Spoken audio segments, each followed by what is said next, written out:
In today's video, I'm going to teach you how to run a balance sheet report in Xero, and we'll aim to get it done in just 5 minutes. Whether you're a small business owner or an accountant managing multiple client accounts, having a detailed understanding of how to efficiently navigate Xero for critical financial reports is absolutely essential.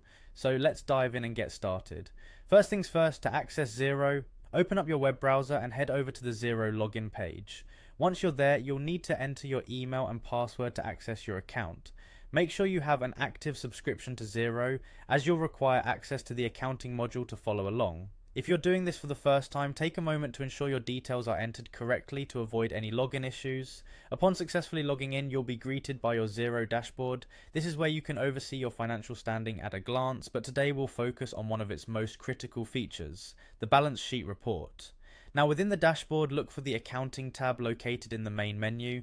Click on this tab to reveal a drop-down menu listing different accounting functions. Next, proceed by clicking on Reports. This section is your gateway to a suite of financial reports that Xero offers, enabling you to maintain a comprehensive overview of your company's finances. Once you are on the Reports page, locate the Balance Sheet report. It might be one of the first reports you see since these are commonly featured. Click on Balance Sheet to start generating your report. Here's where you'll need to pay attention to detail. Before running the report, you'll want to customize the data to reflect the specific period you're interested in. On the balance sheet page, you'll find a date or period selector at the top. Use this to choose the date range that suits your reporting requirements, whether you're looking back at the previous month or summarizing the entire fiscal year. Don't forget that an accurately set date range is crucial for meaningful insights.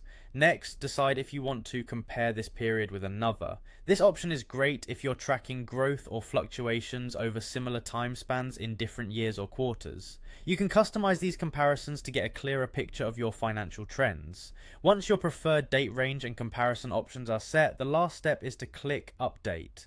This will process your selections and generate a balance sheet report that reflects your specified parameters. And there you have it, a comprehensive balance sheet report ready for you to analyze. Whether you need to share it with stakeholders or use it to make informed financial decisions, this report will provide a snapshot of your business's financial health. Thank you for following along, and I hope this helped streamline your financial reporting in Xero.